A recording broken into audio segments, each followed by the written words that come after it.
Head aktsionäärid, tere tulemast Tallinna Sadama aktsionääride korralisele üldkoosolekule. Tänase koosoleku juhataja olen mina, Tallinna Sadama turundus- ja kommunikatsiooniosakonna juhataja Sirle Arro. Et on rõõm teid tervitada siin Tallinna Sadama, võib öelda vist, et esindushoones kruiisiterminalis.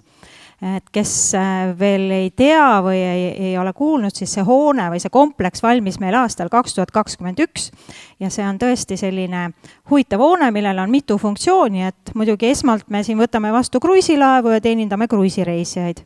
Et kruiisivaldkond on meil kenasti taastumas, sel aastal ootame 146 külastust ja juba esimesed kruiisilaevad on meil käinud ja ka sel reedel on järgmine tulemas.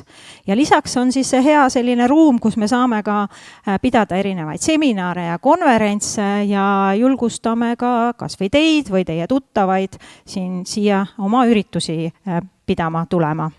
Ja muidugi Tallinna Sadam on andnud ka oma panuse siis kohalikku kogukonda, et oleme avanud mere ääre, et kes veel ei ole käinud, siis selle hoone katust mööda saab jalutada Muuli lõpuni ja see on 850 meetrit pikk, et selline tore jalutuskoht ja maikuus avaneb ka restoran, mis on siis promenaadil. Aga nüüd alustame siis oma koosolekuga, et üldkoosolek on kindlasti ja üks aasta tähtsam kohustus, mida siis ühe äriettevõtte juhtimisstruktuuris tuleb täita ja aitäh teile, et olete kohale tulnud ja aitate meil seda siin kenasti läbi viia. Tutvustan teile ka mõndasi meie koosolekuga seotud isikuid. Kõigepealt siis on teile võib-olla kõige olulisem isik on meie investorsuhete juht Angeelika Annus, kes istub seal otsas. Tänast koosolekut protokollib meie õigusosakonna juhataja Erli Lüüdik. Juhtorganitest on kohal siis Tallinna Sadama juhatuse esimees Valdo Kalm ja juhatuse liige finantsjuht Andrus Ait ja muidugi nõukogu esindavad nõukogu esimees Priit Peerens ja nõukogu liige Meelike Paalberg. Ja koosoleku hääletamist aitab läbi viia Ars Corporate Services OÜ Hannele Poog juhtimisel. Ja meid siis nõustab ja hääletamise protseduuri kontrollib ka Merle Saar-Johanson. Nii, enne siis, kui lähme koosoleku ja päevakorrapunktide ja hääletamise juurde, tutvustan teile ka reglementi. Et vaatan siin täpsemalt, et millekski see ei eksiks siis. Kõigepealt muidugi palun teil vaigistada mobiiltelefonid, et me saaksime rahulikult oma koosolekut pidada. Koosoleku otsuste, eelnõude ja seotud materjalidega oli võimalik tutvuda juba varasemalt Tallinna Sadama veebilehel või Tallinna Sadama peakontoris 125. Loodetavasti olete nende materjalidega eelnevalt tutvunud. Kõik otsuse projektid, mille üle me hääletama hakkame, kuvame ekraanile ja loeme ka ette. Aktsiaseltsi Tallinna Sadama aktsiakapital on hetkel siis 263 miljonit eurot, mis on jagatud 1 eurose nimiväärtusega aktsiateks, millest igaüks annab siis 1 hääle. Vastavalt äriseadustikule ja koosoleku kokkukutsumise teatele fikseeriti hääleõiguslike aktsionäride nimekiri 7 päeva enne koosoleku toimumist, ehk siis 21. aprillil Nasdaqi arveldussüsteemi tööpäeva lõpuseisuga. Koosolekul füüsiliselt osalevad aktsionärid hääletavad aktsionäride nimekirja kandmisel väljastatud hääletuspultidega. Loodetavasti on kõikidel need puldid olemas. Ja enne koosolekut hääletanud hääleõiguslikud aktsionärid on loetud koosolekul osalevaks. Ja nende hääled siis on arvestatud koosoleku kvoorumi hulka. Enne koosoleku toimumist hääletasid aktsiaseltsi aktsionärid, kellele kuulub kokku 191 662 721 aktsiaga määratud häält, mis moodustab siis 72,88% aktsiatega määratud häältest.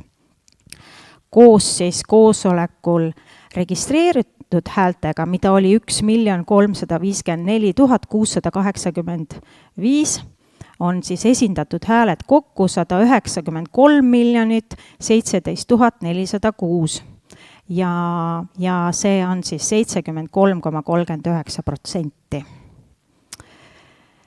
Nii, päevakorra punktide puudutavate küsimuste esitamise võimalus on pärast iga päevakorrapunkti juures tehtud ettekannet. Muude küsimuste küsimiseks on võimalus pärast päevakorra ammendamist ehk siis koosoleku lõpus. Kõik küsimused palume teile esitada läbi mikrofoni ja palume end ka tutvustada. Kõik ettepanekud, avaldused, eriarvamused ja vastuväited palume esitada kirjalikult ning toimetada need protokolli laua juurde. Need siis lisame hiljem protokolli juurde. Hääletamine toimub iga päevakorrapunkti kohta tehtud, pärast iga päevakorrapunkti kohta tehtud ettekannet ja küsimuste vastuste vooru lõppemist. Hääletamise tulemused teeme teatavaks pärast seda, kui hääled on kokku loetud ehk pärast siis hääletamist. Sõnavõtu soovist päevakorras oleva teema kohta tuleb teatada kirjalikult koosoleku juhatajale, ehk siis minule palun tooge kirjalikult vastava häälekorrapunkti enne selle punkti käsitlemist. Ja sõnavõttude pikkus on siis maksimaalselt 5 minutit. Ja vastavalt äriseadustikule on koosoleku päevakorrapunktides 1-6 olevates küsimustes otsused vastu võetud, kui nende poolt on antud üle poole koosolekul esindatud häältest. Nii, ja pärast siis pärast kogu koosoleku päevakorra ammendumist on siis teil võimalus küsida juhatuselt või nõukogu liikmetelt veel küsimusi ja teavet aktsiaseltsi tegevuse kohta. Kui meil on siin ajakirjanikke või ajakirjanduse esindajaid, siis palume mitte teha otsekajastusi elektroonsetesse väljaannetesse ega avaldada koosolekul tehtud otsuste kohta teateid enne, kui me oleme selle kohase börsiteate teinud ja selle me plaanime siis teha tänase päeva lõpus. Nii, aga nüüd võib-olla, mis meil täna siis päevakorras on, et kõigepealt esimesena teeb videotervituse enamusaktsionäri esindaja ehk meie taristuminister Kuldar Lais. Pärast seda annab ülevaate nõukogu tegevusest nõukogu esimees Priit Peerens. Siis teeb Valdo Kalm, juhatuse esimees, aasta kokkuvõtte ja räägib ka pisut tulevikuplaanidest, kasvuprojektidest ja siis pärast neid ettekandeid toimubki siis üldkoosoleku otsuste projektide tutvustamine ja ka hääletus. Ja siis hääletuspunktideks on meil siis sel korral 2025. aasta majandusaasta aruande kinnitamine, kasumi jaotamine, audiitori valimine, lisaks veel nõukogu liikme tagasikutsumine ja uue liikme valimine, nõukogu ja juhatuse tasustamispõhimõtted ja soolise tasakaalu tagamine aktsiaseltsis Tallinna Sadama juhtorganites. Aga lähme siis oma päevakorraga, hakkame pihta. Et kõigepealt anname sõna meie taristuministrile. Head aktsionärid, Tallinna Sadama nõukogu ja juhatus. Tervist! Kui teie seda videot vaatate, olen mina koos Eesti merendussektori ettevõtjatega Indoneesias, merenduse ärifoorumil. Eesti jaoks on sellised kohtumised üliolulised, et avada oma ettevõtjatele uusi turge ja uusi võimalusi. Väikese mereriigina peame olema ise kohal seal, kus lepitakse kokku järgmised koostööd ja kujunevad uued kaubateed. Kuid loomulikult on viimased aastad taas selgelt näidanud, et sadamad ja mereteed ei ole ainult kaubanduse küsimus. Need puudutavad otseselt ka julgeolekut ja varustuskindlust. Seda näeme eriti valusalt Ukrainas, kus mereühenduste hoidmine on hädavajalik selleks, et riigi majandus püsiks ka sõja käigus töös. See on meeldetuletus ka meile. Tugevaid ühendusi maailmaga ei saa enam võtta iseenesest mõistetavana. Seepärast on Tallinna Sadam Eesti jaoks palju enamat kui üks edukas ettevõte. See on Eesti suurim turismi ja suurim kaubavärav ning üks meie olulisemaid ühendusi maailmaga. Just sellepärast on oluline, et Tallinna Sadam oleks hästi juhitud, arenev ja pika vaatega. Möödunud aasta näitas taas, et just nii te aastasse liigutegi. Reisijate ja kaubamahtude kasv, kasumlik töö ja jätkuvad investeeringud näitavad, et ettevõte ei tegele ainult tänase päevaga, vaid valmistab ette järgmisi samme. See on tähtis aktsionäridele, aga sama palju ka Eesti majandusele tervikuna. Eriti oluline on see, et Tallinna Sadam on suutnud tänu oma 4 ärivaldkonnale hoida keerulisematel aegadel stabiilset rahavoogu ja seda ka kasvatada. See näitab vastupidavust ja head juhtimist. Tallinna Sadam on edukas börsiettevõte, mis teenib kasumit, peab kinni dividendipoliitikast ja täidab omanike ootust. See annab kindluse, et ettevõttel on täidetud kõik eeldused kasvuks ja omanikutulu kasvatamiseks ka tulevikus. Hea näide tulevikku vaatavast mõtteviisist on Paldiski Lõunasadama uus multifunktsionaalne kai. See loob uusi võimalusi kaubavoogude kasvatamiseks, meretuuleparkide teenindamiseks ja tugevdab ka Eesti kaitsevõimet. Samamoodi näitab Vanasadama areng, et tänapäevane sadam ei ole enam lihtsalt koht, kust läbi minnakse. Hea sadam toob mere ja linna targalt kokku, loob paremat ruumi ja kasvatab enda ümber ettevõtlust. Olen kindel, et just see ongi Tallinna Sadama tugevus. Ei ole jäädud kinni eilsetesse lahendustesse, on hoitud mitu ärisuunda töös, kasvatatud vastupidavust ja otsitud uusi võimalusi ajal, kus, nagu öeldud, avatud kaubandus ja kindlad ühendused ei ole enam iseenesest mõistetavad. Niisugust mõtteviisi on Eestil vaja rohkem, valmisolekut investeerida, julgust kasvada ja oskust vaadata lisaks järgmisele kvartalile ka järgmisse kümnendisse. Seega ma tänan Tallinna Sadama juhatust, nõukogu ja kõiki töötajaid tehtud töö eest.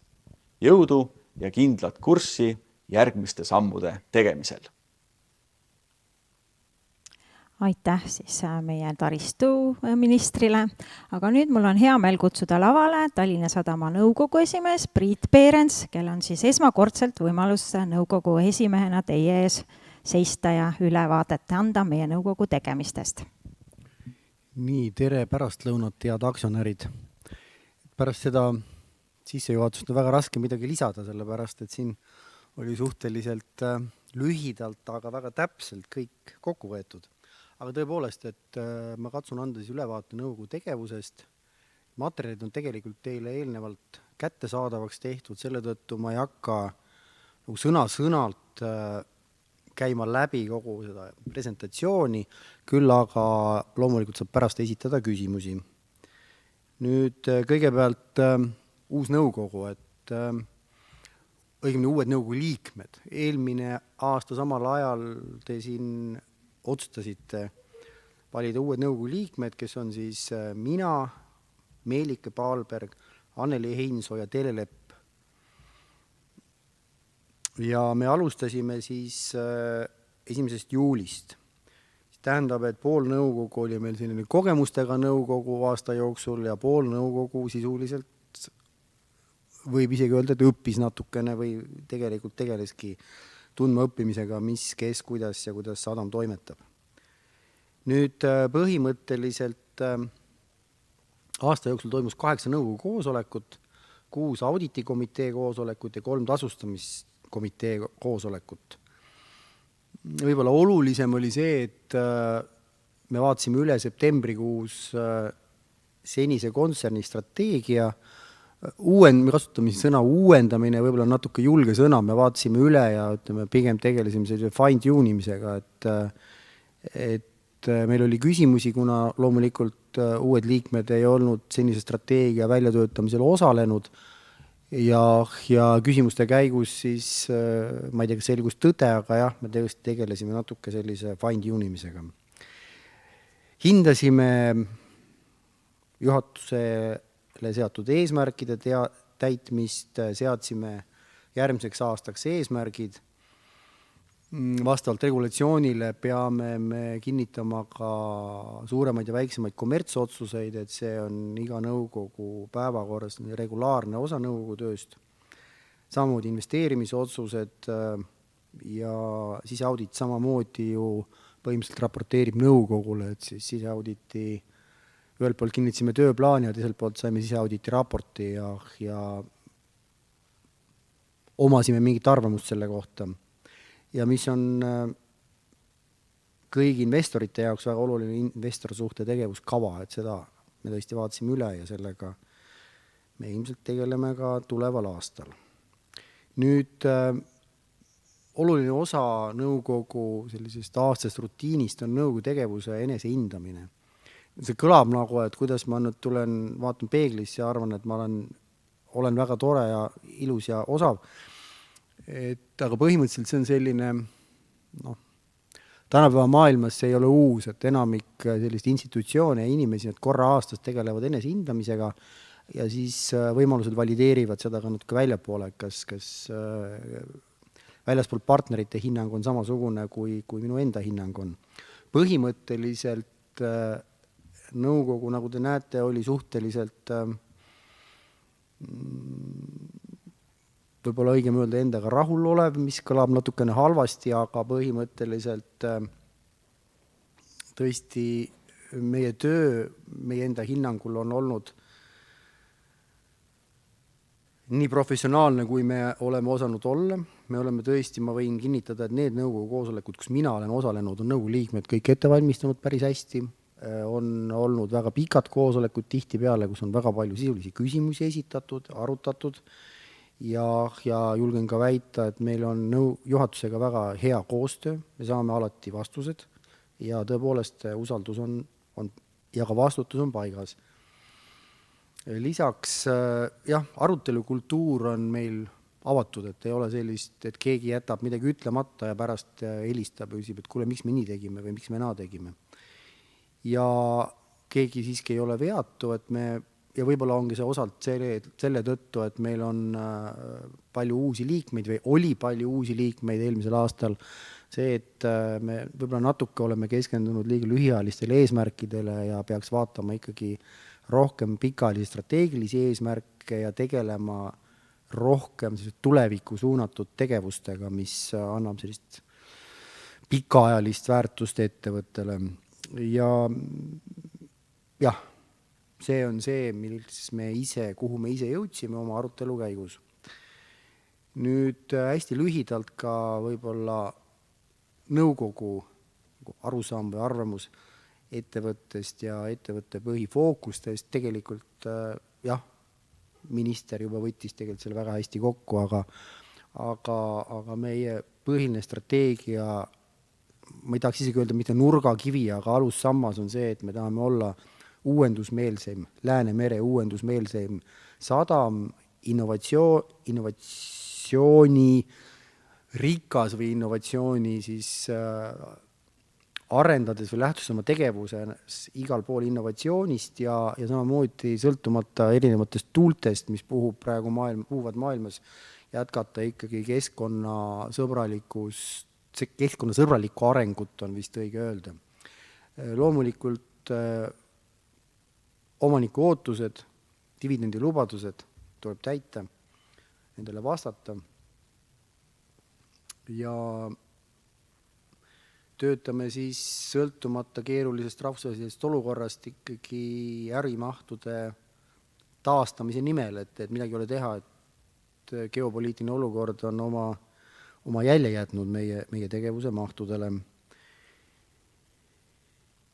Ja meie juhtimiskultuur, me nii palju kui võimalik igas oma otsuses ja tegevuses katsume juhinduda siis sadama väärtustele põhinevalt. Nüüd hästi lühidalt ka, mis on siis meie hinnangul põhilised riskid. Põhimõtteliselt, nagu enne mainisin, geopoliitilised riskid kasvavad ja üllatusi tuleb ma saan nüüd öelda iga päevaga, aga iga kuu on mõni üllatus, et kes oleks veel osanud arvata paar kuud tagasi, et Hormuzi väin kinni läheb sellisel kujul või et hakatakse Iraani massiliselt pommitama. Igasugused muutuvad regulatsioonid on tänapäeva maailmas keeruline probleem ettevõtetele, kes on tugevalt reguleeritud, et see ei ole muidugi ainult meie omapära, aga ennekõike keskkonnaregulatsioonid omavad väga tõsist mõju, aga nagu ma ennem ütlesin, on ka meie võimalus tihti peale, sest et kui sa oled paar sammu ees, sõbralikest konkurentidest, siis on see nii-öelda müügiargument nendele klientidele, kes järgivad endiselt seda rohelist maailmavaadet. Ja eelnevatest tulenevalt loomulikult on seesama kaubamahtude volatiilsus, aga siin on enne kõike ikkagi seesama geopoliitiline olukord ja see omab oma mõju. Kinnisvaraturu tsüklilisus on loomulikult, kuna meil 1/4 ärilinist on kinnisvara, on loomulikult oma mõju ja meie jäämurdja vajab suvel tegevust. Ja kas me iga suvel selle tegevuse leiame, see on keeruline, aga sellega juhatus tegeleb igapäevaselt. Nii. Ja lisaks õigele, nagu ma ütlesin, me oma otsustes katsume lähtuda sadama väärtustest ja teeme oma otsuseid väärtuse põhiselt ja see toob kaasa ka sellise, kuidas nüüd öelda, motiveeritud personali, kes suudab ennast identifitseerida Tallinna Sadama kollektiivi ja kes suudab olla Tallinna Sadama meeskonna liikmed, väärikad ja kanda Tallinna Sadama väärtusi oma igapäevases tegevuses. Ja tõepoolest, et me oleme natukene ka võib-olla tõesti tulemusplaani või ütleme eesmärke muutunud, nagu me enne ütleme, et me vaatasime ka pikaajalisi strateegilisi suundi üle fine-tune'is ja mitte vaatasime üle nagu siis hetkel niimoodi radikaalselt. Aga jah, et aktsia kogu tootlus on lisatud ka ettevõtte tulemuseesmärkidesse täiendavalt ja kogu eelnevast tulenevalt oleme ka olnud seni mainekas tööandja ja me loodame seda kohta jätkavalt hoida. Ja miks me siis ka nõukogu arust oleme atraktiivne ettevõtte investorile, et enne kõike me oleme väga stabiilne infrastruktuuri ettevõtte, et me oleme selles kohas, kus me oleme ja asukoht. Meil on hästi tasakaalustatud ärimudel, mis tõesti koosneb nii-öelda 4 vaalast ja ma hakkan need 4 vaala ette lugema, et ilmselt teate neid investorina, aga see annab sellise, kuidas nüüd öelda, tasakaalustatud lähenemise riskidele, et kui mõni vaal hakkab hingeldama, siis teised vaalad veavad välja. Ja meil on stabiilselt tugev rahavoog ja me jätkuvalt maksame circa 70% meie rahavoost, õigemini siis teenitud rahast välja dividendideks. Nii. Suur tänu, hästi lühidalt nõukogu poolt. Kas kellelgi on küsimusi nõukogu esimehele või nõukogu liikmele? Kui ei ole, siis täname Priitu ja palume Valdol. Suur tänu veel kord. Juhatuse esimehel lavale.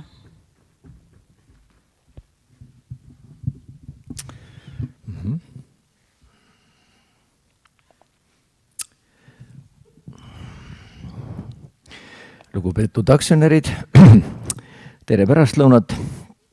Ma ka kaunis tempokalt liigun üht-teist, te loomulikult teate, aga hea on alati näidata meie tasakaalustatud ärimudelit ja meenutada, et me tegelikult omame landlordina 4 sadamat, 2 kaubasadamat, 2 reisisadamat.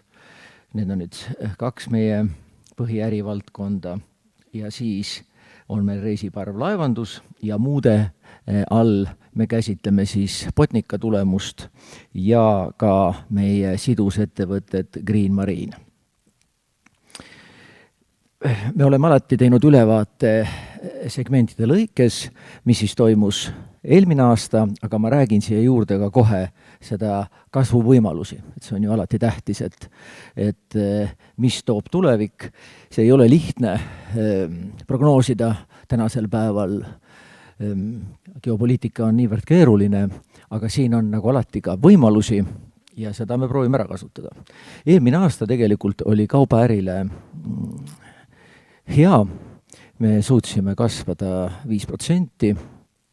Siin on ka ära toodud siis kaubaliigiti ja mõlemas sadamas, nii Muugal kui Paldiskis me kaubamahus kasvasime.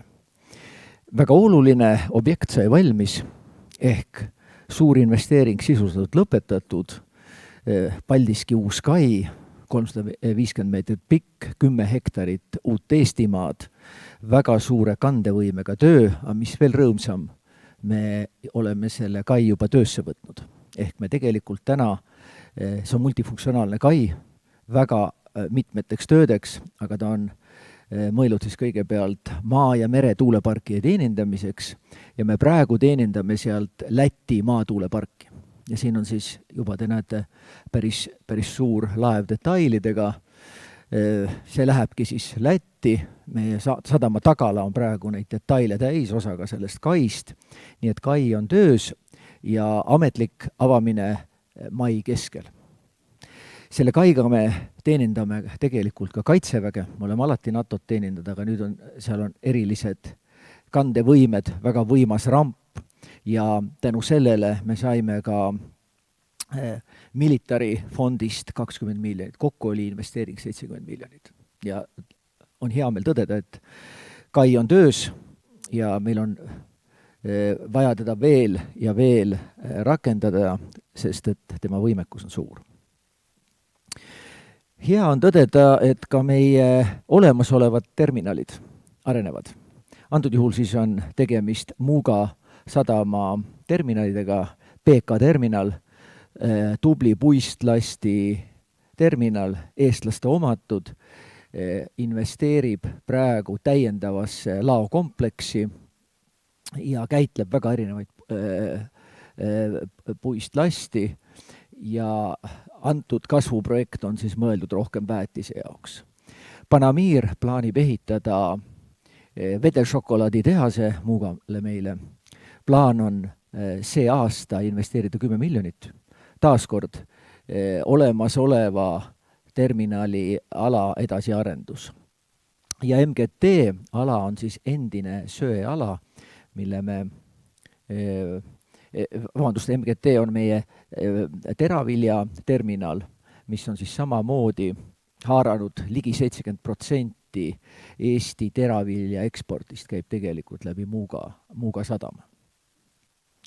Me oleme iga aasta rääkinud Rail Balticast, aga on hea tõdeda, et nüüd ikka asjad juhtuvad. Me müüsime 8 maatükki Rail Balticale, ehk tegelikult Kliimaministeeriumile ja nemad edasi siis Rail Balticale. Neid ei olnud meie ja meie klienti jaoks vajalikud, aga Rail Baltica jaoks üliolulised. Mul on hea meel tõdeda, et projekteerimine käib. Mingid suuri probleeme Muuga alal ei ole, me oleme klientidega kõik kokku leppinud ja kui kõik sujub, siis läheb järgmine aasta Muuga terminali ehituseks. Et meie kõigiti toetame Rail Balticat ja ma arvan, et me saame kõik aru, et see ei ole kaubaäri projekt, see on väga suur julgeolekuprojekt, nii et me küll usume, et 2030 üks rööpapaar saab valmis ja töö läheb lahti.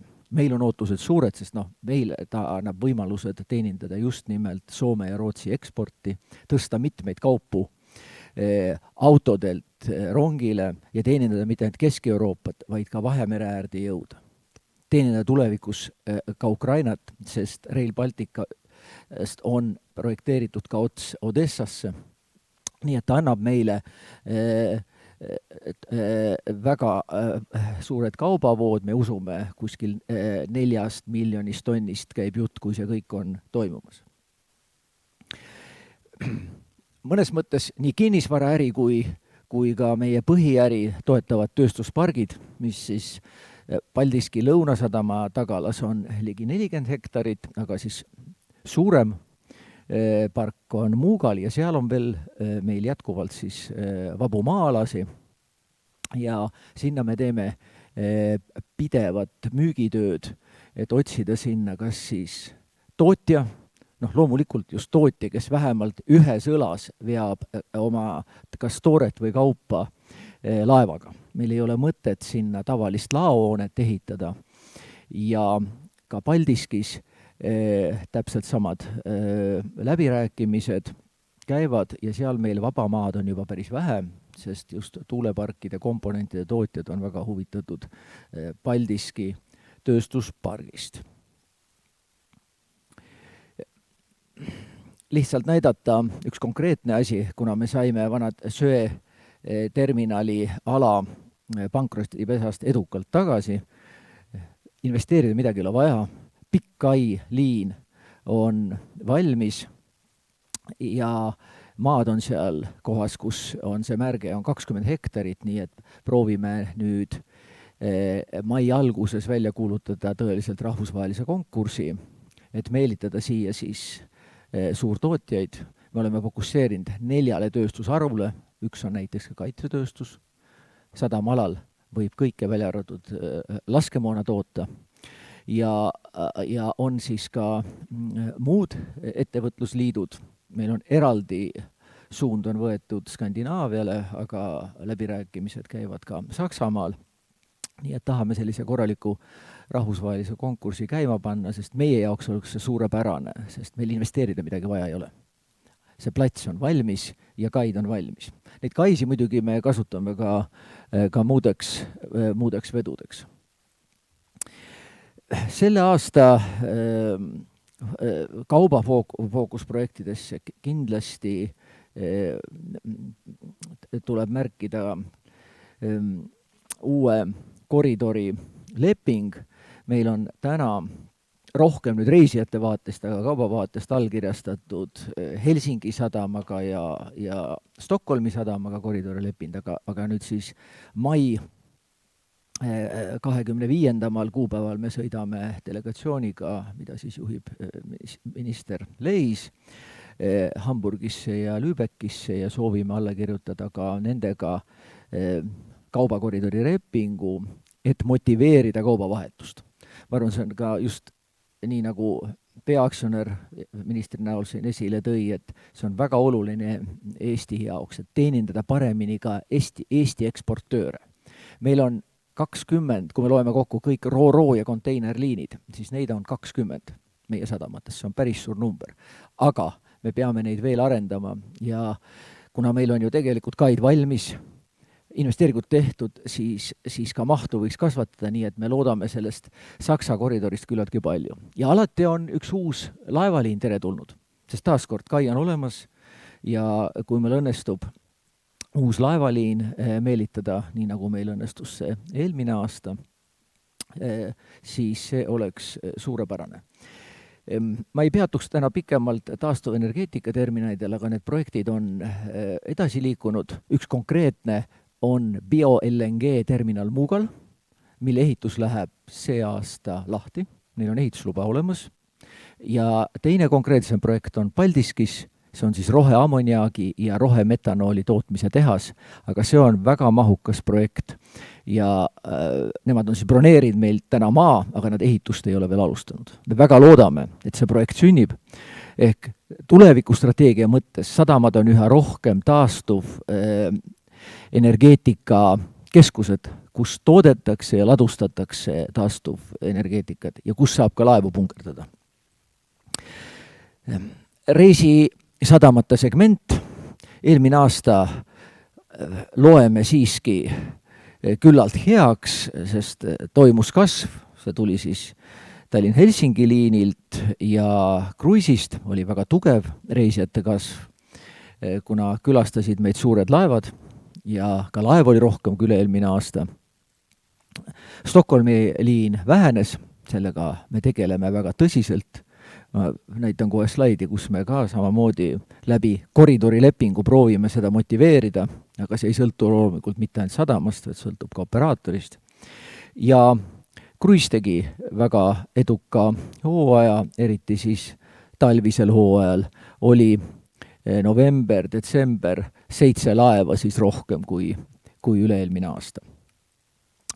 Hästi lühidalt lihtsalt me näitame, et me liigume edasi Soome-Eesti rohekoridoriga, kus me oleme defineerinud 6 alamprojekti. Üks nendest, nagu te näete, täiselektriline laev, see ei ole saladus, see on Viking Line'i projekt Tallinn-Helsingi vahel. Sadamal on seal väga suur roll. Meil on see muidugi väga hea uudis, kui lisandub uus laev, aga me peame ka väga suure elektrimahu installeerima sadamasse ja sellega me tegeleme. Ja sellega tegeleb ka Soome pool. igal juhul ta aktiveerib turgu, igal juhul ta tõstab konkurentsi, kui see projekt nüüd hoogsalt tööle läheb. Ja novembris kirjutasime alla ka Stockholmi sadamaga samamoodi koridori projekti, mis põhimõtteliselt fokusseerib rohkem reisijatele, et kuidas meelitada rootslasi rohkem siia ja eestlasi Rootsi, aga ta hõlmab ka Paldiski ja Käppelskääri vahelist kaubakoridori. Käppelskär on Stockholmi sadamagrupi oma, nii et seal on ka kaubapool ja samamoodi me defineerisime sinna alla 4 projekti. Just eelmise nädala lõpus olid meie tehnilised inimesed Stockholmis, lepiti kokku, kuidas neid projekte juhitakse. Meil on väga sarnased teemad, me peame ehitama kaldaelektrit, aga meil on õnnestunud ka väga edukalt kaasata Euroopa Liidu rahasi, kui sul on kontsept. Ja selle aasta viimane suur projekt on uus A-terminal, mis on selle aasta plaan valmis saada tehnilised joonised. Hea uudis on ju see, et planeering võeti vastu, nüüd on vaja ta ka kehtestamiseni viia ja siis me tahaks järgmine aasta ehitust alustada. See oleks üks viimane suurim investeering siis siia Vanasadama alale ja ma ütleks, siis me oleme väga hästi nii-öelda oma põhiäri siin kindlustanud, kliendid teenindanud ja see terminal siis teenindab Viking Line'i ja Eckerö Line'i. Et seal teisel pool D-terminali ja Tallingi poole peal on investeeringud tehtud. Kinnisvara. Siin on meil häid uudiseid. Et oleme seda 6-7 aastat tõsiselt ette valmistanud. Siin on siis kokku 5 planeeringuala, 6, millest nüüd 2 on linnavolikogu poolt vastu võetud üsna värskelt ja üks on siis A-terminali ja teine niinimetatud D-terminali ala. A-terminali vastuvõtmine võimaldab meil siis teha investeeringud oma infrastruktuuri, aga D-terminali alal me oleme siis ühe proovilapi nii-öelda välja mõõtnud, kus siis alustada praeguste plaanide järgi, kui kõik läheb plaanide järgi, me tahaksime siis septembris välja kuulutada konkursi, mille aluseks on siis meie arendamise põhimõtted. Need on samad, väga sarnased, mida me loomulikult koos linnaga teeme, et see on ka linnaruum, see on mõnes mõttes linna toomine sadamasse, aga samas loomulikult ka sadama klientide, ehk neid on ju 10 miljonit, kes siia meile sisse sõidavad, nende parem teenindamine. Ta on, plaan on siis kasutada siin taastuvenergeetikat nendes hoonetes, nii nagu me ju kütame ja jahutame seda maja ju ka, seda kompleksi siin mereveega, väga kaasaegselt, see on efektiivne, see tähendab ka need kaasaegsed põhimõtted on loomulikult mobiilsus ehk juurdepääs, ühistransport, tramm on kohal, nüüd me planeerime siia ka muid paremaid ühendusi ja sadama roll on siis võib olla üsna mitmekülgne. Me siis seda arutame veel üle suve nüüd nõukoguga, ehk põhiliselt me tahaks olla hoonestusõiguse seadja, aga me võime teha ka partnerluses kinnisvara arendajatega või olla täitsa ise arendajad, eriti ärihoonetel ja korterelamutel siis rohkem hoonestusõiguse seada. Kokku on see ala päris suur. See on siis 15 hektarit ja üle 300 000 ruutmeetri. Seda ei olegi mõistlik kohe turule paisata. Me tahame seda teha samm-sammult, ehk siis oleme teinud selleks päris palju eeltööd ka sadama asumiga, et meie naabrid oleks sõbralikud, et me sõna otseses mõttes ehitaksime siia kaasaegse lenna, nagu ütles Von Kleen Nõmmet rajades. Ehk see on city in city kontsepт, siin on selline smart city ehk ka tehnoloogilised lahendused ja et see oleks siis ka kogukond võtaks selle siin vastu.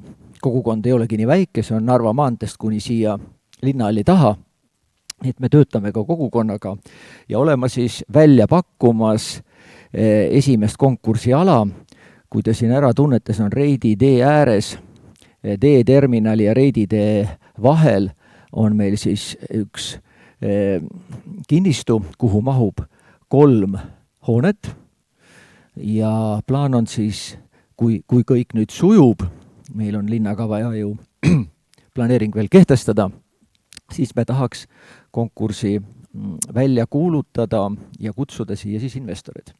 Et eeltööd teeme selleks. Esialgne plaan on kutsuda investoreid siis nii Eestist, Skandinaaviast, aga ei ole võimatu, et juhul, kui meil rahavood on head, arendame ka ise, sest seal on tootlikkus palju suurem ja ütleme nii, et me arvame, et me ehitada oskame. Selle hoone me ehitasime ka ise oma projekti juhtimisega. Loomulikult me peame siis siin paremini turga tundma õppima. See on ju väga konkurentsitihe, aga ma arvan, et see on tehtav, nii et see on selles mõttes kasvuvaldkond meie lähi 10-15 aastaks. Järgmisena me tahaks arendada seda ala, mis jääb nüüd see linnahalli ja meie kruiisiterminali vahele, kõik see vaba ala. Ja pärast siis 3. suurem tükk on pikki Reidi teed kuni Russalkani. Laevandus. Meil oli väga hea aasta tegelikult reisiparvlaevanduses, rekordaasta nii reisijate kui sõidukite osas. Ja mis kõige tähtsam, ju võitsime konkursi järgmiseks perioodiks, nii et selle aasta oktoobrist hakkame opereerima siis järgmist perioodi aastast, selle aasta oktoobris siis kuni aastani 2033. See annab selgelt, ma arvan, nii teile aktsionäridena kui meile juhtkonna ja nõukogule sellise stabiilsuse, tegemist on väga stabiilse äriga. Me oleme aasta-aastalt seda kasumlikumalt teinud, sest me oleme kärpinud kulusi. See esimene kvartal nüüd sel aastal on, võin öelda, suhteliselt raske, sest jääolud tõstsid meie kütusekulusi, aga iseenesest laevad on aasta-aastalt ühe vähem reisi kohta kütust tarbinud. Selleks on vahendid, Blue Flame ehk ta on niisugune tehnoloogilised vahendid, aga seal on ka sotsialistlik võistlus kaptenite vahel ja nii edasi, nii et neid meetodeid on, kuidas see efektiivistad. Siis võtsime ühe esimese reederina või laevaomanikuna digitaalsed logiraamatud kasutusele ja mõõdame pidevalt nii klientide kui töötajate rahulolu ja tegelikult uurime ka natukene välisturge, et kus opereerida sama mudeliga väljaspool Eestit. Botnica. Meie jaoks ka väga väärtuslik laev, heas korras, eelmine aasta siis kahjuks suvetöö jäi lühikeseks. Ta sai suvetöö nii-öelda alles sügisel, aga tegi väga eduka päästeoperatsiooni Kanada rannikul. Päästis laeva, tõi ta ilusasti üle, nii et meie jaoks oli see väga hea töö ja just eile andsime välja börsiteate siis, kus esimene suvetöö on kokku lepitud, seekord Põhjameres, siin meil lähemal ja läbirääkimised käivad ka teise töö osas.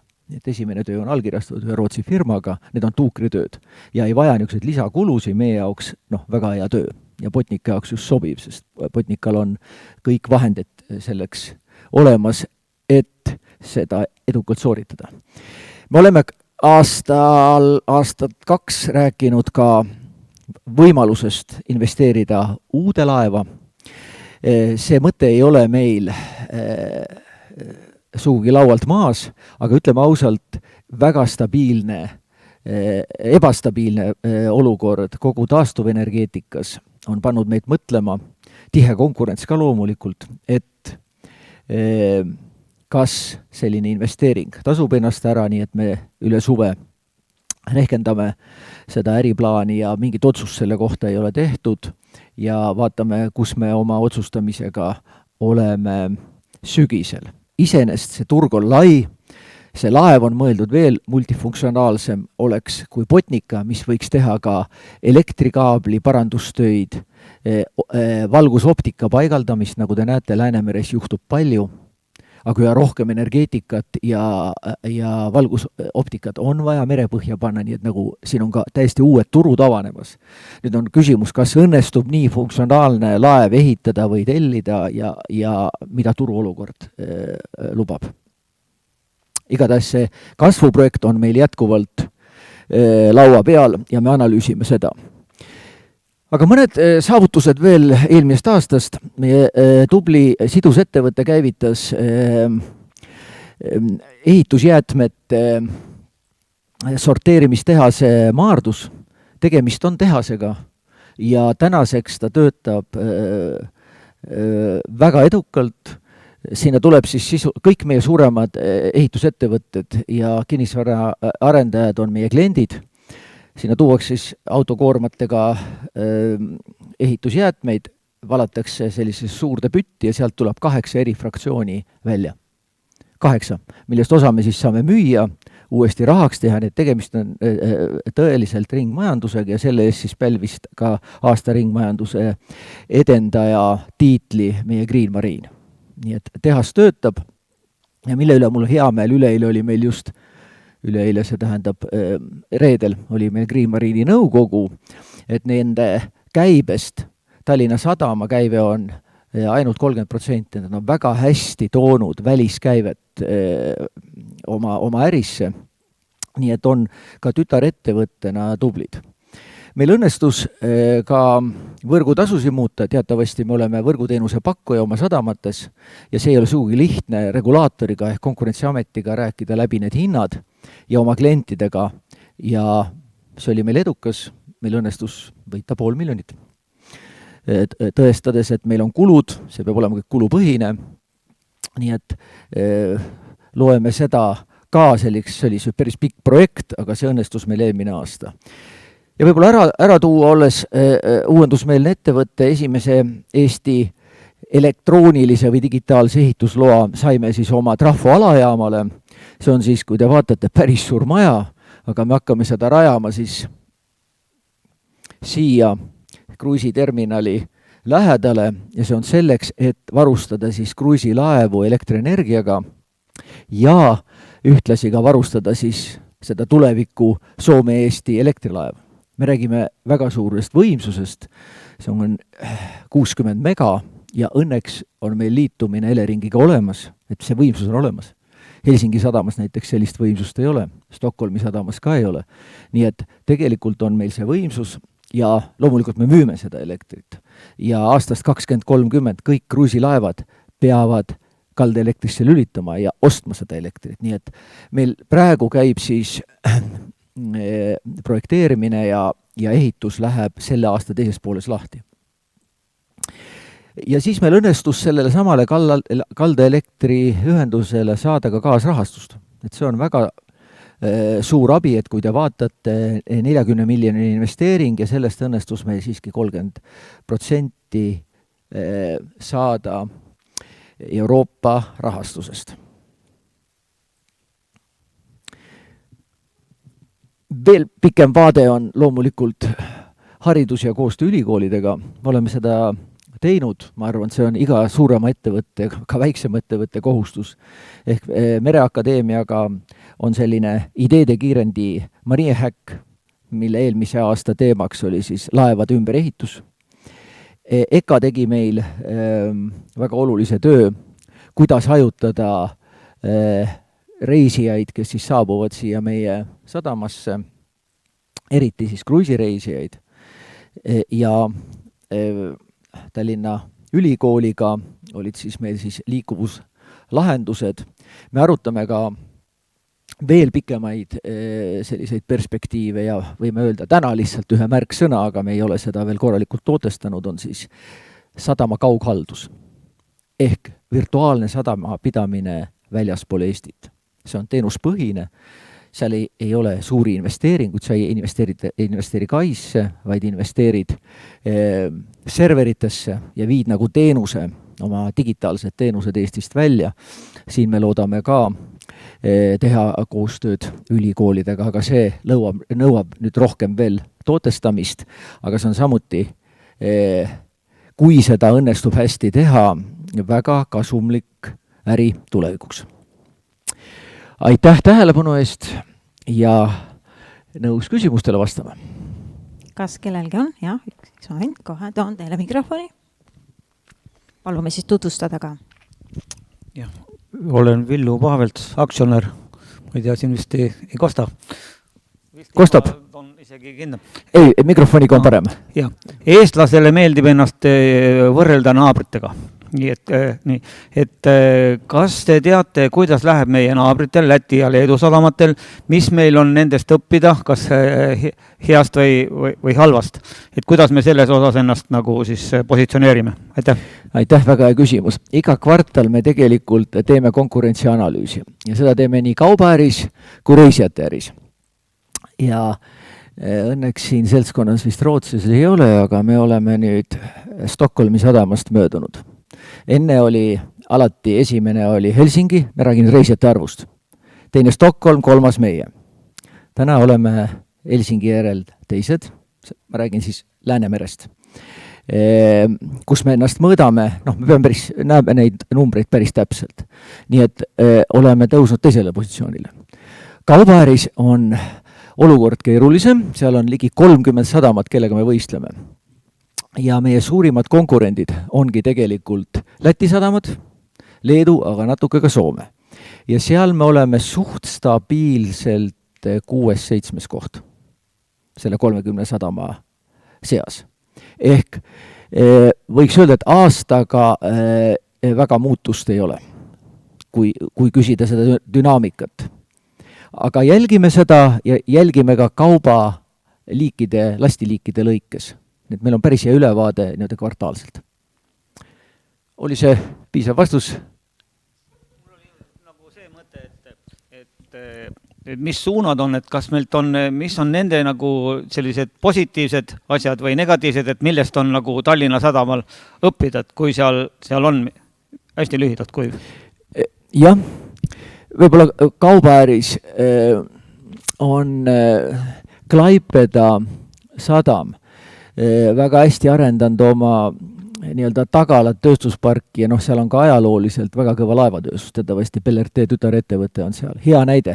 Me räägime ka siin retrofitist, aga ei ole nii lihtne saada sellist suur tootjat oma sadama alale. Seal näiteks seesama laevaehitus areneb väga hästi. Teine on kus Leedu tegi, just Klaipeda tegi hea tulemusi, oli konteinerite kasv. Ehk see oleneb paljudest asjadest, siin on ju konkurents laevaliinide üle, nende oma vahel. Nii et kindlasti selle võiks ära märkida. Soomega võrreldes oleme niimoodi, et ega nii suurt sadamat nagu Muuga neil ei olegi. Ei olegi, jah. Soomes nii suurt sadamat ei ole. Ehk meie positsioon on selles mõttes päris hea, meil on seal ju väga hea süvisega kaid, meil on väga hea nii-öelda konkurentsivõime, et pigem me vaatame, kuidas me saame rohkem oma vahel, Muuga Voosaari vahel kaubamahte kasvatada ja neid meil eelmine aasta õnnestus kasvatada. Nii et jah, on õppida ja siis on alati õppida, kuhu me nüüd läheme ise Hamburgi ja Lübeckisse. Ehk on meil kõige suuremate Euroopa sadamatega, just siinpoolsetega väga head suhted. Ka Amsterdamiga ja Rotterdamiga on meil head suhted, kus on just õppida seda nagu tööstuspargi poolt. See on ka neil ajalooliselt on nagu väga võimsad tööstuskompleksid on sadama tagalas. Seal on keemiatööstust, meil lihtsalt ei olegi võimalik nii mahukaid tööstusi ja meelitada, aga sealt on selles mõttes palju õppida.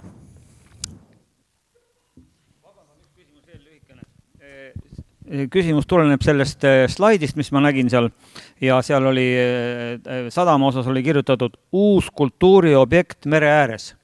Et kas te olete mõelnud, mis see tuleb, kas on mingid siis juba pretendente või kas riik või kes siis selle peale nagu mõtleb või mida on Tallinna sadam mõelnud? Aitäh. Oleme meie mõelnud ja on Tallinna linn põhiliselt. Ja siin me ausalt öeldes käime linnaga väga ühte sammu. Esiteks meil tohutult meeldis, kui linna all tehtaks korda. See oleks suurepärane. Ja siis me oleme välja pakkunud, kui te vaatate seda basseini siin, ühe mereäärse krundi kohe siin basseinis Estoniale. Ametlikult oleme pöördumise teinud, Estonia ei ole huvi tundnud. Aga täitsa kutsusime, me oleks tegelikult huvitatud ühest kultuuriobjektist, mis tooks siia, ütleme ausalt, natukene rahakamat rootslast-soomlast, ehk see toetaks nagu meie reisijate äri ja samal ajal ta oleks meil ju Tallinnale ja Eestile maamärk. Aga ma saan ka aru, et ega riigil ja sellel Estonial ei ole seda raha võtta. Nii et meil on konkreetne ettepanek, ooperimaja võiks olla siin meie alal, loomulikult mitte tasuta, aga võib-olla natukene soodsamatel tingimustel. Kas on veel küsimusi? Aha.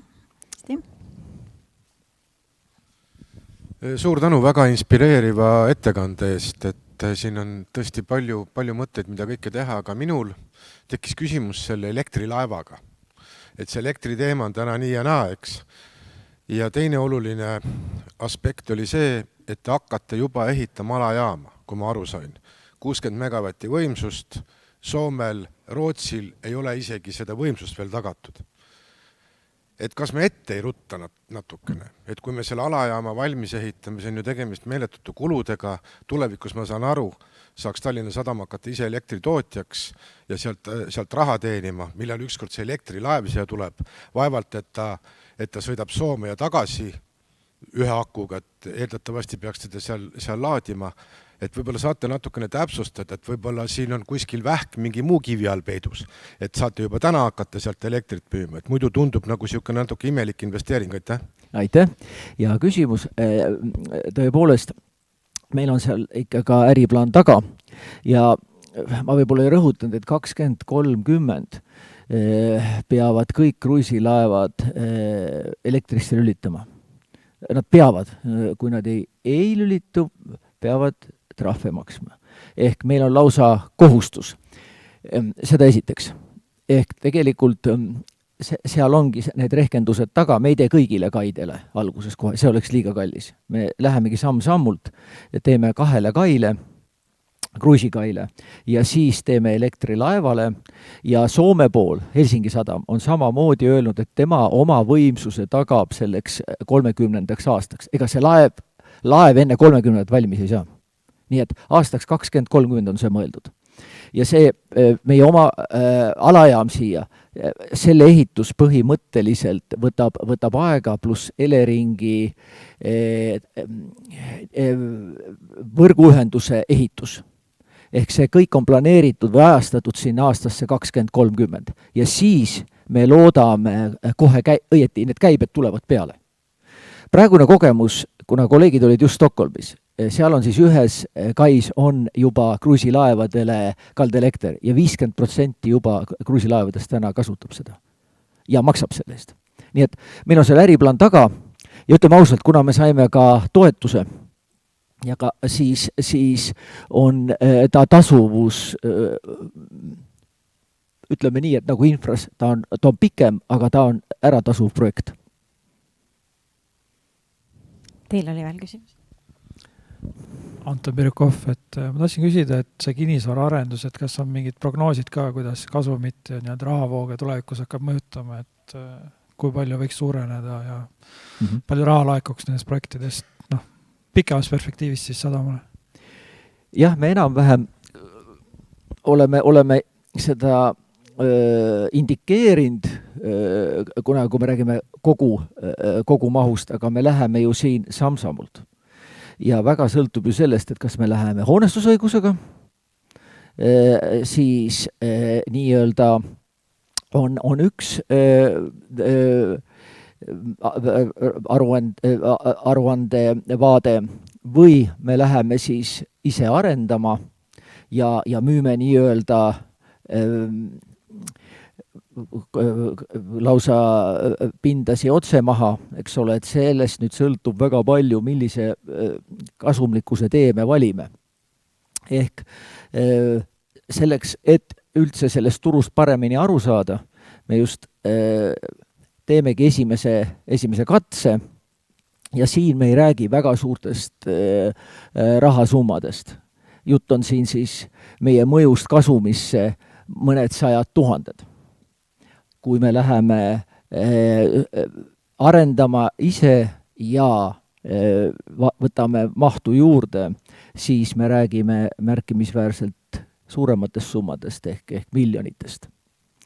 Nii et see sõltub tõesti, millise valiku me teeme seda kinnisvaraäri ajades. Ahah, seal on meil küsimus, jah.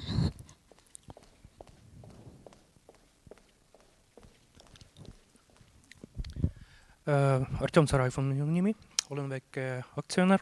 Mul on küsimus seoses Muuga terminali tootmisparki ja arendamisega. Kuna oman seal suvilat, mis asub umbes 500 meetrit sellest Muuga elevaatorist, kui suur müra kasvu ja õhukvaliteedi halvenemist saab seal oodata seoses sellega? Ei, seal ma arvan teile halb uudiseid ei tule. Selles mõttes, et esiteks me täna mõõdame lõhna teatud sensoritega ümber Muuga sadama, et me päris täpselt saame need häiringud teada ja operaatorid reageerivad kohe. Aga ma arvan, neid häiringuid on üliharva, sest vedellasti on ju märkimisväärselt vähem kui näiteks aastate 4-5 tagasi. Ehk me tegelikult mõõdame ümber Muuga sadama. Mis puudutab müra, siis siin ei ole küll plaanis just seal nii-öelda teiepoolses osas, lääne osas mingid uusi terminali ehitada. Seal on kõik maad täis. See, kus me arendame, on see idaosa, see, mis jääb nüüd sinna, eks ole, Maardu ja Jõelähtme poole. See lääne pool on niimoodi, et meil on üks väike perspektiivne tükk, millel planeering käib, aga see puudutab ka ainult võib-olla puist lasti. Me ei planeeri sinna mingisugust uut suurt terminali. Seal lihtsalt ei ole ruumi enam. Seal pool on meil selles mõttes hästi, et kõik maa on kasutuses. Nii, ahah, tundub, et on veel küsimusi.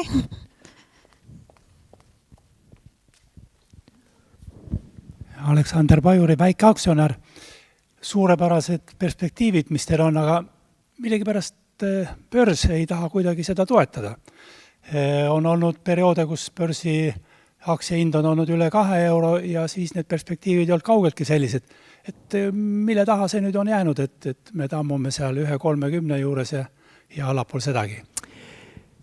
Jah, töötame selle nimel ja eks meil juhatuses, juhtkonnas on teema ikka, et vähemalt võtta perspektiiv IPO hinnani jõuda, eks ole, selline sisemine motivatsioon ja selles suunas me oleme liikunud. Eelmine aasta oli küll päris edukas, ehk nägime tõusu üle 30%. Eks esimene põhjus on kindlasti geopoliitika. Ehk see kõik nii-öelda sai alguse Ukraina sõjaga. Loomulikult meile ta mõjus ju ka kaubamahu kaotusena, mida me nüüd samm-sammult taastame. Transiidiäri ju ütleme, idaga enam ei ole. Ehk see on üks pool kindlasti. Ehk ma nimetakski seda, jah, just nimelt geopoliitiliseks riskiks, mida investorid hindavad. Ehk me arvame, et juhul kui mingisuguse lahenduse leiab sõjaolukord, siis selgelt see pilt muutub. Ja teine on meie kasvuprojektid. Need peavad selgemalt tööle minema, konkreetne on see Paldiski kai. Investeering tehtud ja uued käibed, nagu öeldakse, nendest investeeringutest. Kinnisvara ja kindlasti, kas on siis üks suur ankur, operaator, uus laevaliin, et need kasvuprojektid peavad hakkama näitama suuremaid käibeid. Ja siis ma arvan, et aasta-paari jooksul ma küll usun, et me sellega süstime investoritesse usku taas. Aga esikohal on kindlasti geopoliitiline olukord ja üldse see julgeoleku olukord. Teil on, jah. nii, kas tundub, et nüüd on küsimustega kõik ja aitäh! võime siis edasi minna.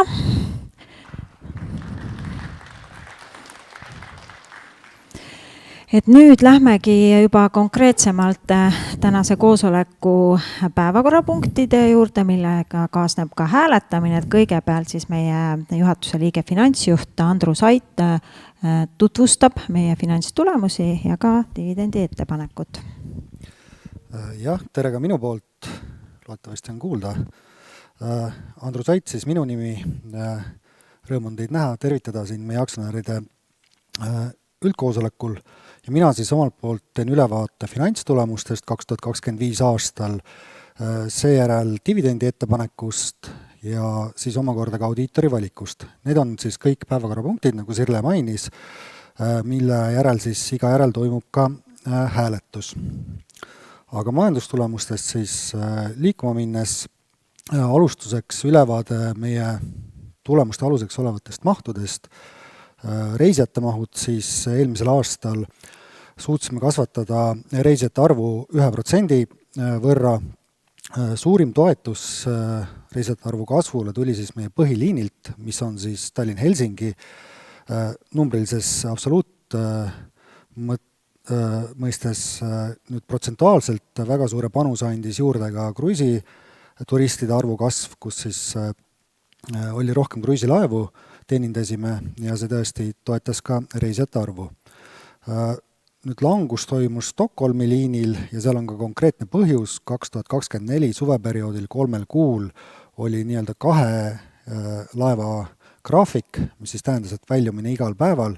2025 seda enam ei olnud ja see siis mõjutas reisijate arvu sellel liinil -12%. Ja tahaks siis rõhutada ka laevakülastusi reisijate valdkonnas, et teatavasti meie põhitulu tulebki just laeva tasudest, seda nii kaubasadamates kui reisisadamates ja laevakülastusi siis pisut õnnestus kasvatada. Regulaarliini laevakülastused olid stabiilsed ja peamine kasv siis tuligi just kruiisilaevadest, mida siis oli 18 võrra rohkem. Kaubamaht siis suurenes pisut üle 5% eelmisel aastal. Suurema panuse sellesse andis vedellast, see oli siis selline projektipõhine kaup ja lisaks sellele suurenes ka puistlast. Puistlastis oli kõige suuremaga mõjuga just killustik. Konteinerid olid stabiilne ja Rooro ehk Veeremin kaubas selline 2% langus.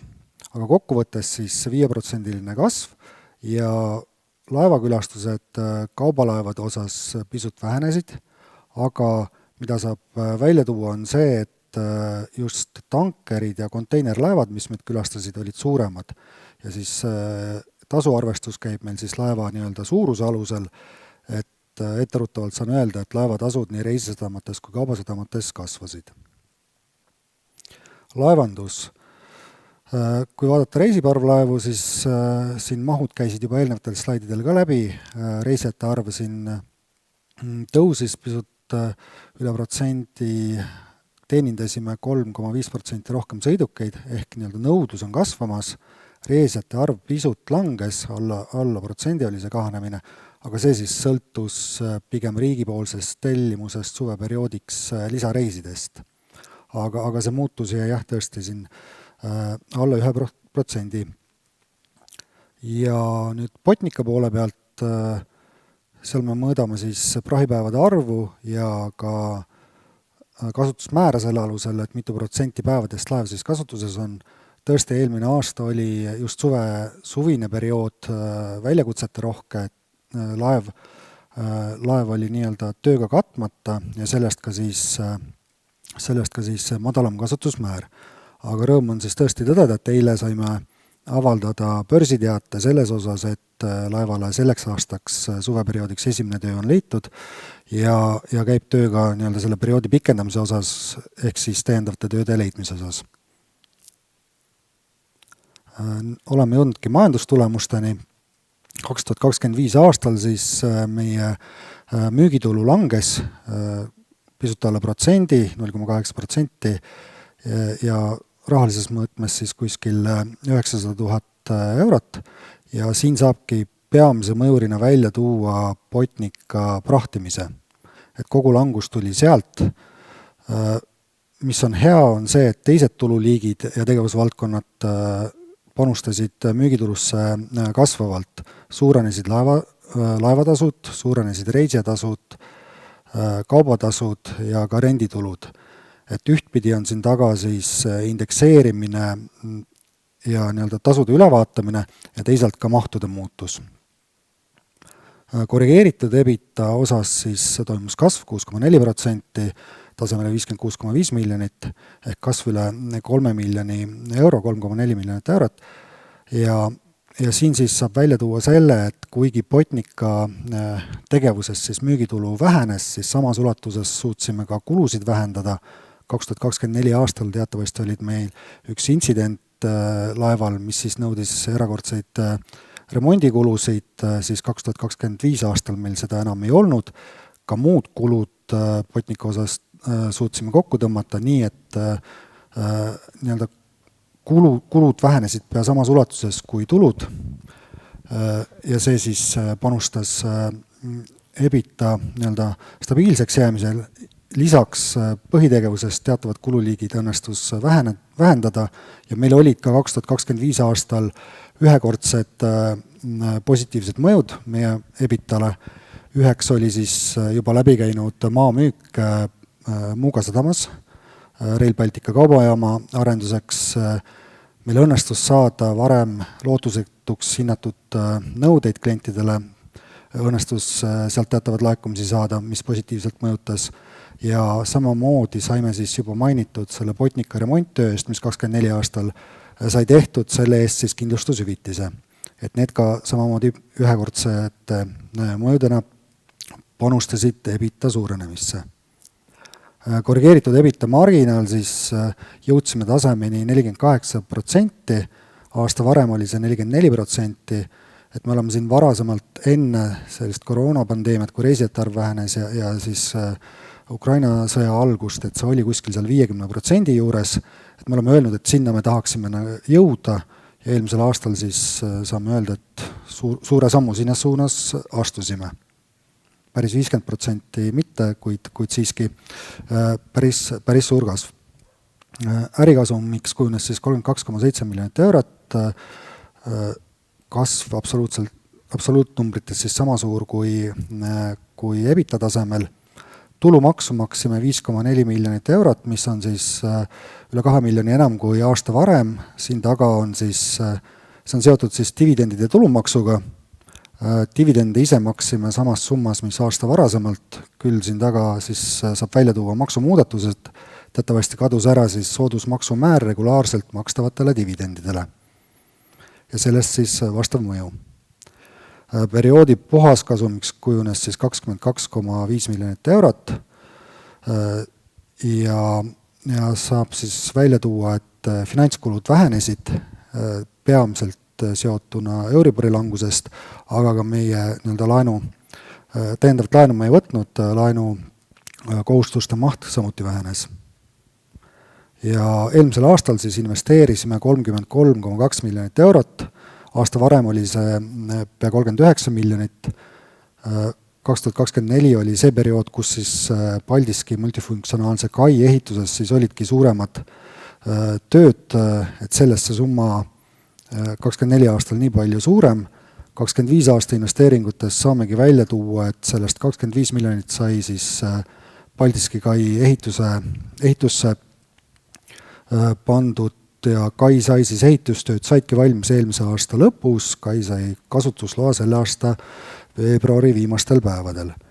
Täiendavalt investeerisime Vanasadamas A-terminali projekteerimisse, parendasime siin rampe, meie põhilaevade teenindamisel Muugal siis sai parendatud konteinerlaevade teenindamise võimekust ja laevanduse poole pealt saab välja tuua, meil olid 2 laeva 2,5 aasta tagant tehtavad parvlaeva dokitööd ja ühel parvlaeval siis sai vahetatud peamasinaid, see siis ei ole midagi erakordset, vaid teatud töötundide tagant on seda vaja teha, et need olid suuremad investeeringud laevanduses. Nüüd müügitulu ja kasumlikkus läbi aastate, ma juba mainisin, et siin varasematel aastatel EBITDA marginaali oli 50% kandis, siis vahepealsetel aastatel ta kukkus sinna tasemele 42% ja 23 aasta tulemusi kommenteerides me ütlesime ka, et tõenäoliselt see aasta on selline, kus me näeme põhja ära ja sealt hakkame vaikselt üles ronima ja siit siis ajajoon näitab, et me selles nii-öelda paranemise suunas nüüd 2 viimast aastat oleme liikunud ja 48% nii-öelda pikaajalise keskmisena on juba tase, mis küündib pea 50%-ni ja nii-öelda sihttasemeni meie puhul. Nüüd veel lõpetuseks segmentide tulemused, et reisisadamat, meie müügitulu kasvas siis 3 segmendis 4, et ainuke, kus ta siis langes, oligi see muud segment, kus siis kajastub Botnica tulemus. Reisisadamates müügitulu kasv siis peamiselt laevatasudest ja reisijatasudest ja samuti rendituludest. Samuti kandus kasv üle ka EBITDA tasemele. Teatavad kululiigid siiski tõusid, sest EBITDA tasemel jäi kasv pisut madalamaks kui müügitulus, kuid siiski kasvu saavutasime. Kaubasadamates samuti kasv ja seal siis samuti laevatasud, kõige suurema mõjuga kaubatasud ja renditulude suurenemine. Ja kaubasadamate EBITDA puhul saab välja tuua selle, et siia siis andsid mõjuga ühekordsed efektid, milleks oligi siis maamüük Muuga sadamas. Selle mõju oli kuskil EBITDA tasemel 900 000 eurot ja samamoodi allahinnatud nõuete osas laekumised. Reisiparvlaevade puhul indekseerimise tulemusel müügitulu suurenes. Meie tasu, mida me riigilt saame, siis indekseeritakse tarbijahinnaindeksiga, tööjõuhinnaindeksiga ja kütusehinnaindeksiga, erinevad komponendid nii-öelda erinevas mahus, aga eelmisel aastal siis kütusehinnaindeks mõju oli nii-öelda negatiivne, kõik muud positiivsed, et lõpptulemusena kerge positiivne mõju siit poolt. Küll teatavad kululiigid suurenesid reisiparvlaevade puhul, mille tõttu siis EBITDA osas teatav langus. Ja muu segment siis Botnica tegevusest müügitulu langus tulenevalt siis prahiperioodi lühenemisest, aga nagu näete, siis EBITDA tasemel muutust ei toimunud, et kulubaasi suutsime ka vähendada. Ja kokkuvõtteks majandusaasta aruande juures saan veel öelda, et see siis auditeeriti audiitorettevõtte PricewaterhouseCoopers poolt, kes siis väljastas sõltumatu vandeaudiitori aruande märkusteta. Et kui majandusaasta aruande või finantstulemuste kohta on küsimusi, siis hea meelega vastan. Kas kellelgi on küsimusi Andrusele majandusaasta aruande kohta? Et majandusaasta aruanne on üleval meil ka meie veebilehel investori alajaotuses, et kui soovite täpsemalt veel tutvuda. Aga nüüd on siis käes aeg, mil me peame hakkama hääletama esimese päevakorrapunkti otsust. Hääletamiseks kasutage neid pulte. Vaadake, et pult oleks sees.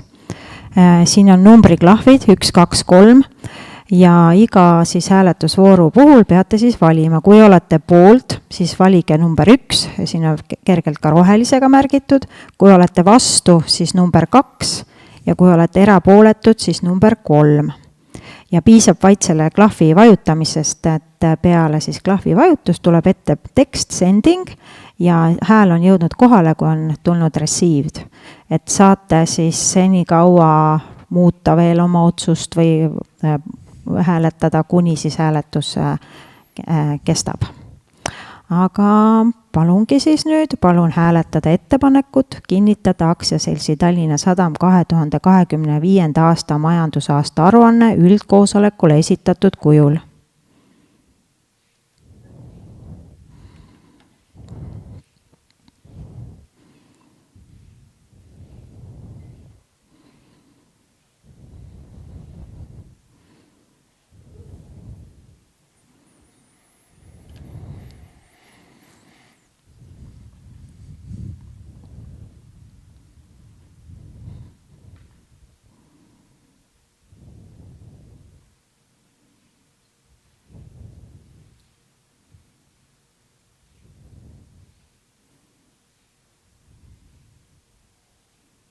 Nii, hääletamine on lõppenud. Kokku oli siis registreerituid hääli 193 17 406, poolt hääletas 192 987 154 ehk 99,98%. Vastu oli 16 236 häält ehk 0,01% ja erapooletuks jäi 14 016 häält ehk ka 0,01%.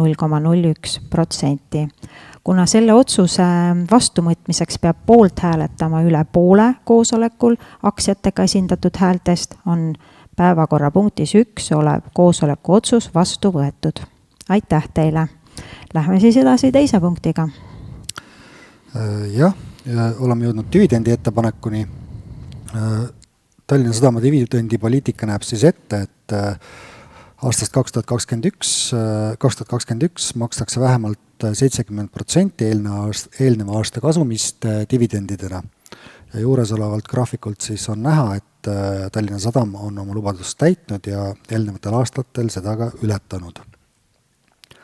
Ja võttes arvesse siis ettevõtte finantsseisu, investeeringuid ja tuleviku väljavaateid, oleme teinud ettepaneku maksta dividende 0,073 eurot aktsia kohta, mis siis kokku on 19 199 000 eurot. See on sama summa, mis 3 eelneval aastal ja see on siis 85% eelmise aasta 25. aasta kasumist. Dividendi õiguslike aktsionäride nimekiri fikseeritakse 13. mai arveldussüsteemi tööpäeva lõpu seisuga, mis siis tähendab, et dividendi õiguste muutmise viimane päev on 12. mai 2026, mis omakorda tähendab, et sellest päevast alates aktsiaid soetanud isikul puudub õigus 2025 aasta alusel makstud dividendidele. Ja dividendide väljamakse tehakse 20. mail sellel aastal. Nii, siis on meil päevakorrapunkt 2, kasumi jaotamine. Palume hääletada ettepanekut. Kinnitada 2025. aasta majandusaasta kasum 22 462 907 eurot ja eelmiste perioodide jaotamata kasum koos 2025. aasta kasumiga 49 551 050 eurot. Kanda kohustuslikku reservkapitali 725 418 eurot, maksta aktsionäridele dividendi 0,073 eurot aktsia kohta, kokku summas 19 199 000. Palun hääletada.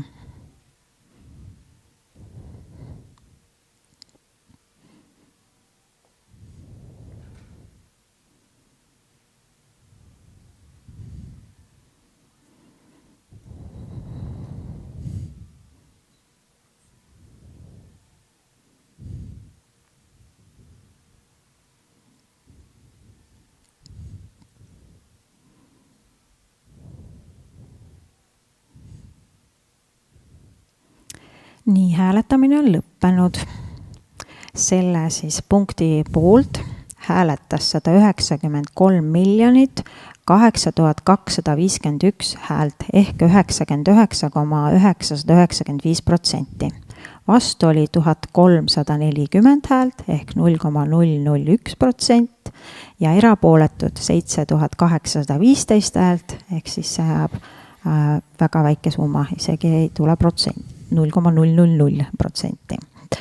Ja kuna selle otsuse vastuvõtmise poolt peab jällegi hääletama üle poole koosolekul aktsiatega esindatud häältest, siis võime lugeda päevakorrapunktis 2 oleva koosoleku otsuse vastuvõetuks. Aitäh teile! Lähme siis 3. päevakorrapunkti juurde. Audiitori valimine. 3. päevakorrapunkt, audiitori valimine. Tallinna Sadama audiitoriks aastatel 2023 kuni 2025. 3 aasta jooksul oli siis audiitorettevõte PricewaterhouseCoopers. Ja vastav lepinguperiood siis sai eelmise aasta auditeerimisega läbi, selle aasta alguses korraldasime uue hanke, kus siis osales 2 suuremat audiitorettevõtet, KPMG Baltics OÜ ja PricewaterhouseCoopers.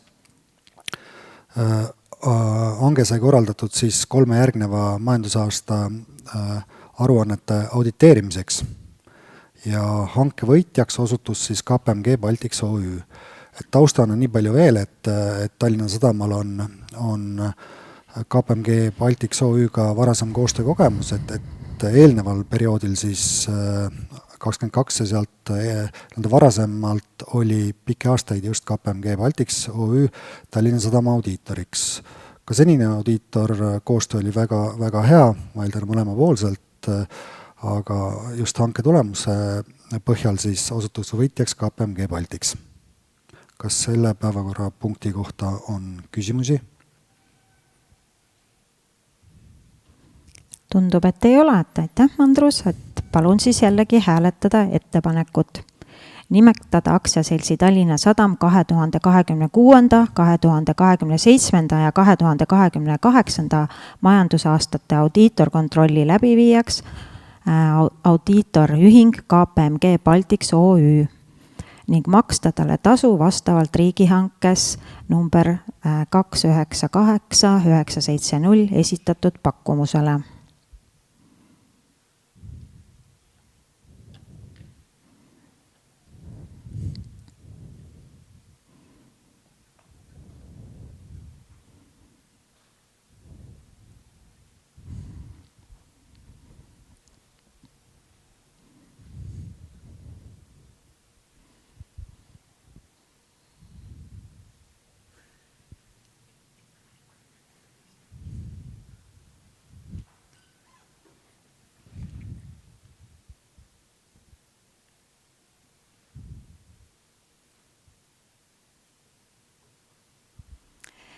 Nii, jällegi siis on hääletatud, hääletamine lõppenud, poolt oli 192 977 847 häält ehk 99,98%.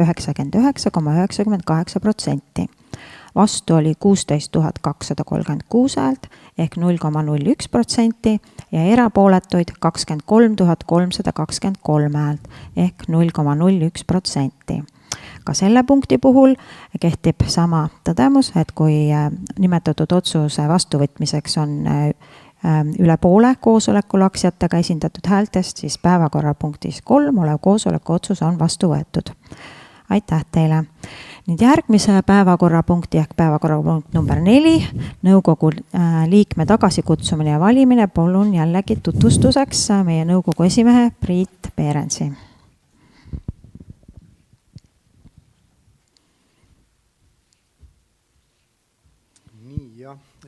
Seoses siis nõukogu liikme Kaur Kajaku teisele tööle minemisega või tööle asumisega väljapool Rahandusministeeriumi on ettepanek kutsuda Kaur Kajak tagasi nõukogu liikme kohalt ja tema asemele nimetamiskomitee pakkus välja Merike Saksa, kes on väga pika kogemusega erinevates juhtimisrollides, suurtes ettevõtetes, suurtes riigiasutustes, Rahandusministeeriumis, Majandus- ja Kommunikatsiooniministeeriumis ja ka Eesti liinirongide juhatuse esimees. Ettepanek on siis valida Kaur Kajak kõigepealt tagasi kutsuda ja tema asemel valida Merike Saks. Nii, jah, palume hääletada ettepanekut. Lähtudes siis aktsiaseltsi Tallinna Sadam nimetamiskomitee ettepanekust, kutsuda aktsiaseltsi Tallinna Sadam nõukogus tagasi Kaur Kajak volituste lõppemisega 30. aprill 2026 ja valida aktsiaseltsi Tallinna Sadam nõukogu liikmeks Merike Saks volituste tähtajaga 1. mai 2026 kuni 30. aprill 2029.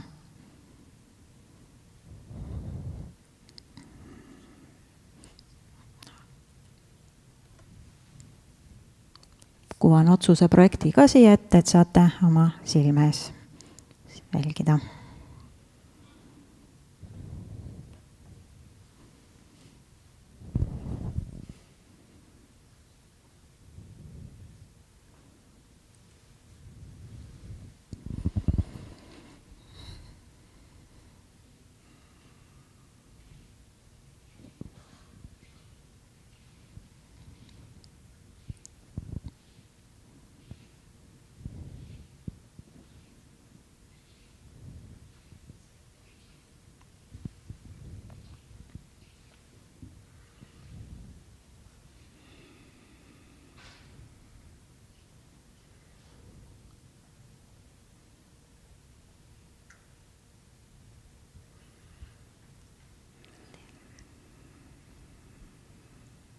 Nii, nüüd on hääletamine lõppenud. Selle siis 4. otsuse punkti poolt olid 192 926 934 häält ehk 99,95%. Vastu oli 47 170 ehk 0,02% ja erapooletuid 41 787 ehk ka 0,02 punkti. Nõukogu liikme tagasikutsumiseks peab olema poolt 2/3 häältest ehk selle ja uue nõukogu liikme esitamiseks siis enamus nii-öelda hääled, et rohkem peab olema enamus hääled ja siis tähendab, et kuna meil on 99,95% poolt, siis võime need mõlemad punktid ja selle punkti lugeda koosolekul vastu võetuks. Aitäh! Lähme siis edasi järgmise punkti juurde, nõukogu ja juhatuse tasustamispõhimõtted. Jah, et need tasustamispõhimõtted on põhimõtteliselt täpselt samasugused, nagu te 4 aastat tagasi selle heaks kiitsite, kuid nagu siin on ka kirjas, siis vastavalt seadusele peab üldkoosolek korra 4 aasta jooksul tasustamispõhimõtted üle kinnitama. Ja nõukogu teeb ettepaneku kiita siis heaks need tasustamispõhimõtted ja need tasustamispõhimõtted on siin, et ma ei hakkaks neid ette lugema, need on näha kõigile. Ma siin mõne hetke anda, et kui keegi tahab natukene lugeda ja kui on siis küsimusi, et kõigepealt on siin siis nõukogu liikmete tasustamise põhimõtted. Ja veel kord, et need on muutmatul kujul nii, nagu nad on teie poolt olnud heaks kiidetud. Varasemalt. Kas kellelgi on küsimusi või märkusi tasustamispõhimõtete kohta? Tundub, et ei ole, et võime siis minna otsustuspunkti juurde, et palume hääletada ettepanekut, kinnitada aktsiaseltsi Tallinna Sadam nõukogu ja juhatuse tasustamispõhimõtted üldkoosolekule esitatud kujul.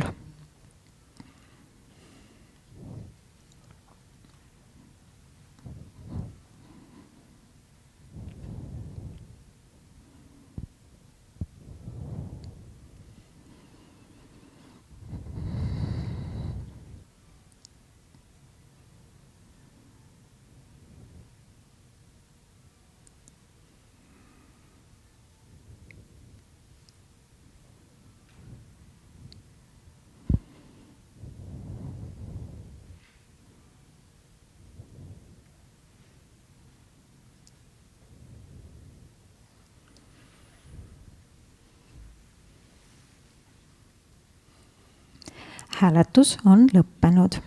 Selle punkti poolt hääletas 192 930 103 häält ehk 99,95%. Vastu oli 32 741 häält ehk 0,02% ja erapooletuid oli 48 047 häält ehk 0,02%. Aga kuna nimetatud otsuse vastuvõtmiseks peab poolt hääletama üle poole koosolekul aktsiatega esindatud häältest, on ka päevakorrapunktis 5 olev koosoleku otsus vastu võetud.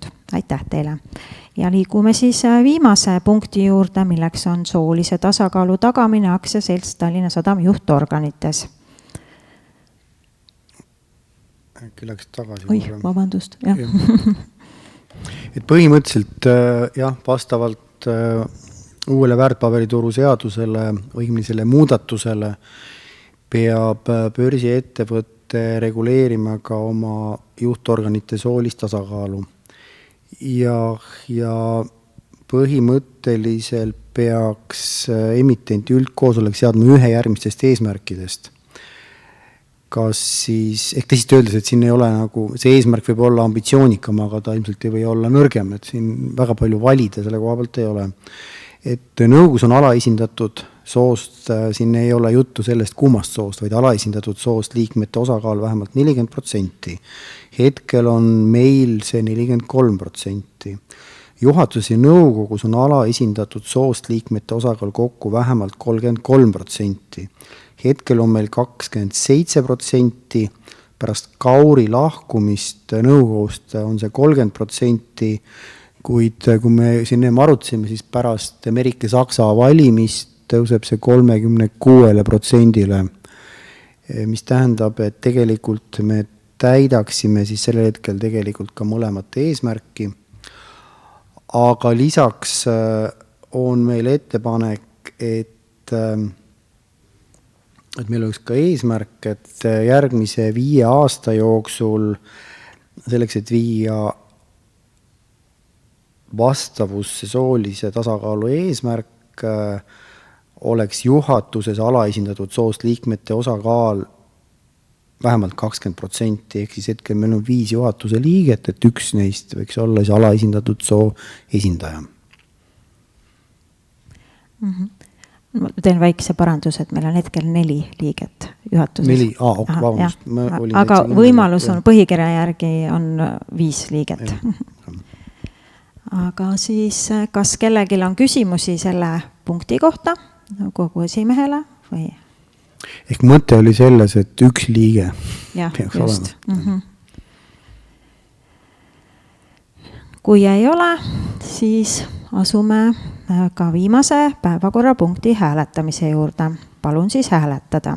Aktsiaseltsi Tallinna Sadam nõukogu liikmete valimisel lähtuda väärtpaberiseaduse paragrahvi 135.6 lõige 1 punktis 1 sätestatud eesmärgist, mille kohaselt peab nõukogu liikmete hulgas alaesindatud soost liikmete osakaal olema vähemalt 40%. Ja teise eesmärgina siis aktsiaseltsi Tallinna Sadama juhatuse uute liikmete valimisel seatakse juhatuse soolise tasakaalu parandamiseks individuaalseks kvantitatiivseks eesmärgiks, et alaesindatud soost liikmete osakaal oleks 5 aasta jooksul vähemalt 20%, arvestades sealjuures ettevõtte strateegiast tulenevaid kompetentsivajadusi. Palun hääletada.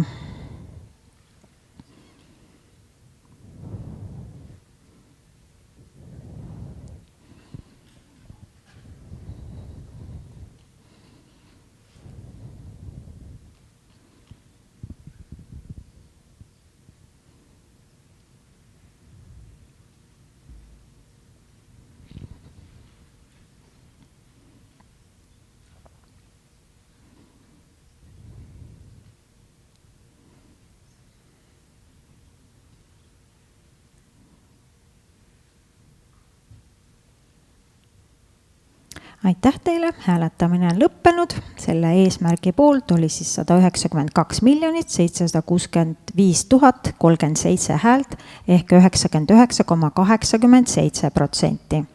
Vastu oli 164 591 häält ehk 0,09% ja erapooletuid 85 265 häält ehk 0,04%.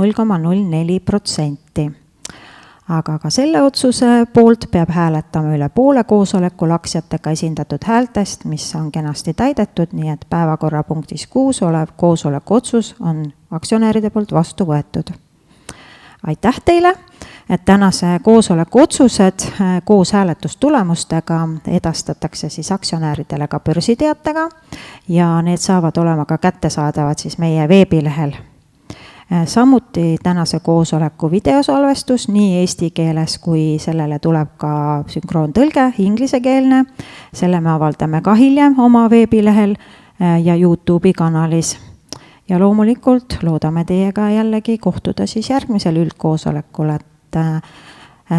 Aitäh, et tulite kohale. Meie 23 000 pisut rohkemast aktsionärist on ikkagi oluline osa siin, ma ütleks, esindatud. Ja kui veel tahate varem meiega kohtuda, siis teadmiseks, et plaanime sel sügisel, täpselt veel ei tea, kas septembris või oktoobris, ilmselt ka investorpäeva. Ja et selle kohta siis jälgige infot meie veebilehelt või kui soovite täpsemalt teada, võtke ühendust meie investorsuhete juhi Angelika Annusega, kes on alati teie jaoks olemas. aga nüüd on siis võimalus vabas vormis veel suupisteid, võtta jooke ja rääkida juttu siis meie juhatuse liikmetega või Tallinna Sadama esindajatega. Kohtumiseni järgmistel aastatel!